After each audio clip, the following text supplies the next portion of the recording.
Hello student, कैसे हैं आप। स्वागत करता हूं आपका अपेक्स एकेडमी के ई पोर्टल पर, जहां पर हमने सब्जेक्ट जो स्टार्ट किया है सबसे पहले वो है प्रोडक्शन इंजीनियरिंग, और उसमें जो टॉपिक हमने स्टार्ट किया है वो है मशीनिंग। ठीक है, तो मशीनिंग के अब तक काफ़ी कंसेप्ट के बारे में हम पढ़ चुके हैं। तो उन्हीं कंसेप्ट के दौरान हम पहुंच चुके हैं टूल ज्योमेट्री पर। ठीक है, तो लास्ट लेक्चर में मैंने आपको बताया था कि जो 3D मॉडल होता है कटिंग टूल का वो कैसा दिखता है।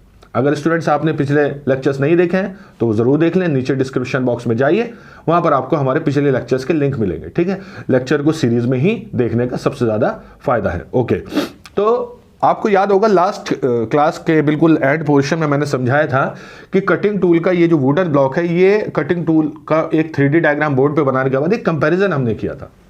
तो आपको याद होगा ये पोर्शन क्या कहलाया था आपका, ये पोर्शन कहलाया था आपका शैंक, और ये पोर्शन जो है शैंक बेटा, ये पोर्शन आपका टूल पोस्ट में टाइट हो जाता है। टूल पोस्ट किसका? लेथ का। तो लेथ का जो टूल पोस्ट होता है उसमें से हम टाइट कर देते हैं, तो इसका कटिंग से कोई मतलब नहीं होता।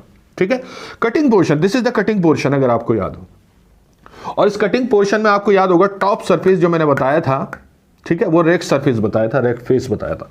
तो ये है आपका वो रेक फेस। ठीक है, आप यहां पे देख भी सकते हैं लिखा हुआ दैट इज रेक फेस। ठीक, अब आपको याद होगा ये जो कटिंग एज थी, पूरी कटिंग एज, इसको दो हिस्सों में हमने तोड़ा था। ठीक है, ये छोटा वाला, ये बड़ा वाला जो पोर्शन था इसे हम प्रिंसिपल कटिंग एज या साइड कटिंग एज कहते हैं, मैंने आपको बताया था। ठीक है, इसी के बाद मैंने आपको बताया था कि ये कटिंग एज का ये वाला portion and cutting edge, and cutting edge या क्या ऑक्सिलरी कटिंग एज कहलाता था। ठीक है, तो आपको याद होगा कि कटिंग एज एक होने की वजह से हमने इसे सिंगल पॉइंट कटिंग टूल कहा था। ओके, नाउ ये कौन सा सरफेस था बेटा, आप देख रहे हैं ये साइड फ्लैंक सरफेस है, या साइड रिलीफ प्लेन है, या साइड क्लियरेंस प्लेन है, कई नाम लिखवाए थे मैंने पिछले लेक्चर में। ठीक है, तो ये आपका साइड फ्लैंक सरफेस है, और आपका ये जो फेस है सामने जो आपको दिख रहा है that is and flank face. ठीक है, एंड फ्लैंक फेस। तो आपको पता चल गया rack face, and flank and side flank, तीन सरफेस आपको पता चल गए कि ये आपके पास कटिंग टूल में होते हैं। अब यहां पर मैं आपको छोटी सी डिस्क्रिप्शन दूंगा कि कटिंग टूल में कौन कौन से एंगल होते हैं, कौन कौन से एंगल होते हैं। ठीक है, याद रखना बेटा, अब जो मैं आपको बताने वाला हूं, अभी जिस सिचुएशन में आपका कटिंग टूल रखा है ये आपका साइड व्यू है। ठीक है, और अगर मैं इसे आपके सामने ऐसे रख दूं तो ये आपका फ्रंट व्यू हो जाएगा। ठीक है, और अगर इस कटिंग टूल को मैं ऊपर से देखूं, ऊपर से ऐसे देखूं, यानी कि आपको ऊपर से कुछ ऐसा दिखाई देगा, समझ में आ रही है बात, ऐसा ये रेक फेस दिखाई देगा, तो वो आपका टॉप व्यू होगा। ठीक है, तो ये आपको याद रखना है बेटा कि कौन सा व्यू कहां पर क्या रिप्रेजेंट करेगा। तो दिस इज साइड व्यू। अब याद रखना, जब मशीनिंग होती है तो मशीनिंग में जो चिप निकलती है वो एक्स सरफेस पे निकलती है, यानी कि यहां पर वर्क पीस होगा, वो रोटेट कर रहा होगा और ये उस पर से चिप उतार रहा होगा। तो जो चिप उतरेगी आपको इस सरफेस पे दिखाई देगी, यानी कि अगर मैं यहां एक पर्दा लगा दूं, ऐसा एक ऐसा प्लेन बना दूं, तो इस प्लेन पर आपको चिप निकलती हुई दिखाई देगी। बात समझ में आई? तो ये हुआ जो आपका ये वाला जो प्लेन है, ये कटिंग प्लेन है। ये कौन सा प्लेन हुआ? कटिंग प्लेन है। आप मेरी बात समझ रहे हैं? तो this is the cutting plane. ठीक है, तो कटिंग चिप जो निकलती है, जो रिमूव होती है चिप, वो हमेशा आपको कटिंग प्लेन में दिखाई देगी।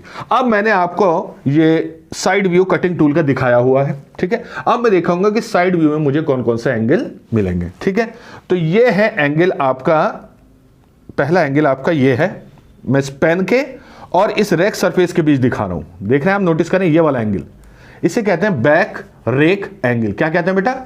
Back rake angle. Don't worry, इसे बोर्ड पे भी हम डिस्कस करेंगे, मैं आपको इसके बारे में लिखवाऊंगा भी कि कैसे कैसे कौन सा एंगल मेजर किया जाता है। तो this is the back rake angle. Okay, now अब मैं क्या करता हूं बेटा, एंड रिलीफ प्लेन और इस वर्टिकल लाइन के बीच एंगल देखता हूं, ऐसे दिख रहा होगा आपको एक छोटा सा एंगल। ठीक है, तो ये एंड रिलीफ प्लेन है, और ये जो पेन है, यानी कि इस सरफेस और इस पेन के बीच जो एंगल बनेगा उसे हम कहेंगे एंड रिलीफ एंगल। क्या कहेंगे बेटा उसे? And relief angle. Okay, now अब हम आते हैं यहां पर। ठीक है, फ्रंट व्यू में। अब यहां पर भी हमें दो एंगल मिलेंगे बेटा, यहां पर भी हमें दो एंगल मिलेंगे। ठीक है, तो पहला जो एंगल होगा वो होगा आपका ये देखिए बेटा, समझ रहे हैं आप? ये इसे कहते हैं साइड रेक एंगल। क्या कहते हैं इसे? Side rake angle. बात समझ में आ गई? ओके, और एक एंगल आप देखेंगे कि पेन के और इस लाइन के बीच में, देखिए ये वाला एंगल। ठीक है, बात समझ में आ गई? इसे कहते हैं साइड रिलीफ एंगल। तो ये मिला side rake angle, side rake angle, और ये मिला आपको side relief angle, side relief angle. I hope आप देख पा रहे होंगे, अच्छे से समझ पा रहे होंगे, ठीक है? ओके, अब लास्ट जो है टॉप व्यू हम देखेंगे। This is the top view, आपको दिख रहा होगा ये आपका टॉप व्यू है। अब इस टॉप व्यू में देखिए आप बेटा, मेरा पेन और इस साइड फ्लैंक फेस के बीच का एंगल, ये देखिए, पेन देखिए और मेरा साइड फ्लैंक फेस देखिए, ठीक है?